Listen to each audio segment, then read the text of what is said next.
Hello and welcome. We are doing this review live on stream because I am an absolute maniac, a complete terror, a nut job.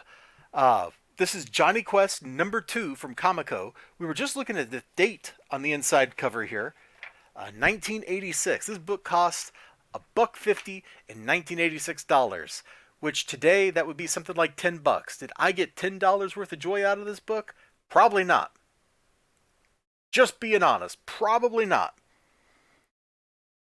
However, this book came out of the dollar bin, which used to be the 75-cent bin, which used to be the 50-cent bin. So I got it for the price of free because I go to Graham Crackers and you get 3 books out of those. So for the price of free, did I have a good time reading this? Yeah, actually, there's some neat stuff going on in this book.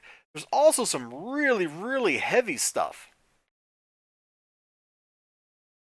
So Jonny, they're hanging out with Race Bannon, and they're like doing like school. Race Bannon calls Bismarck the bloody chancellor instead of the Iron Chancellor because of the whole Iron and Blood speech. And Race is like, nah, nah.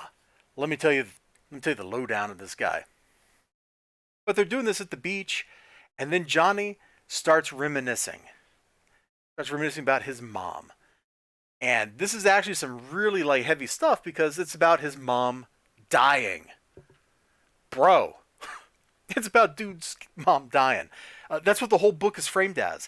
It's the How I Met Race Bannon story, which is all centered around his mom in the hospital. There's some. Okay, there's Race Bannon punching the guy out. That's not what I wanted. I wanted him and his mom. Yeah, here we go.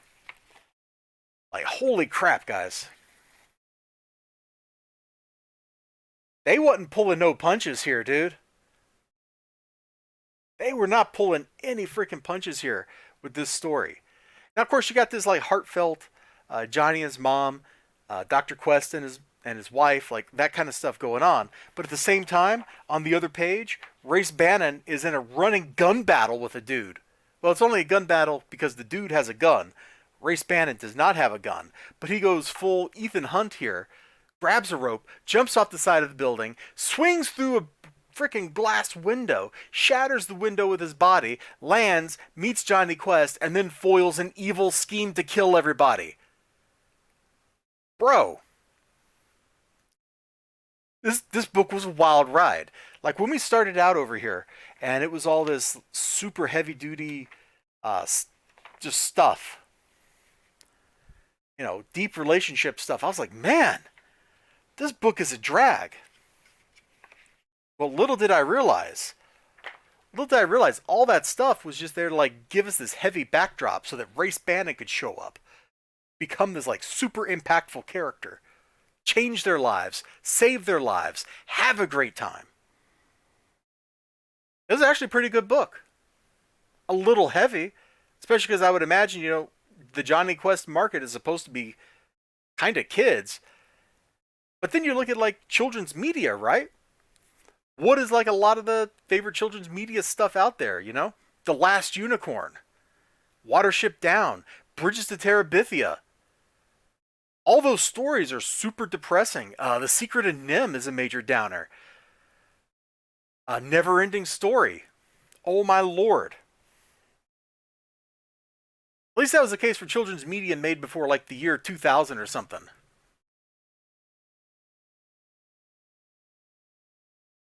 Left page center panel. Oh, I know.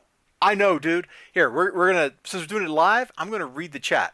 So Ninja Weasel, okay, but can we take a second to appreciate the look on Johnny's face?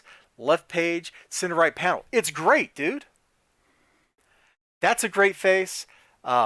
He looks much older than his actual character age there. I really like this face here from when he's like a little kid.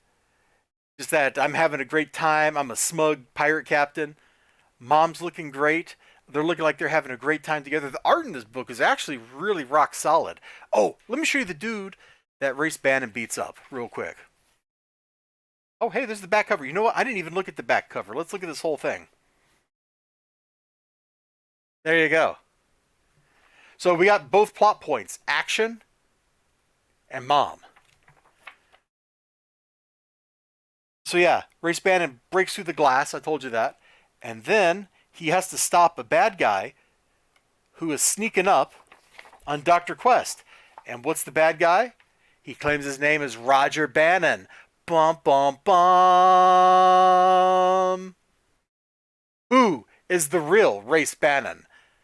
The guy on the left with the needle, or the guy on the right who looks like he's about to sock the guy with the needle? I think you know the answer to that question. So they have a fight. Stuff happens. It's all resolved wonderfully, beautifully. It was a fun little book. We're probably gonna leave this book out here on my desk for a little while because Jonny Quest is once again gonna be my co-pilot. So if you had to pay $1.50 in 1986 dollars, I don't know that this would have been worth it. But for the price of free, I had a good time, man. That's why this is Tales from the 25-cent bin. Ooh, ooh, ooh. Something like that.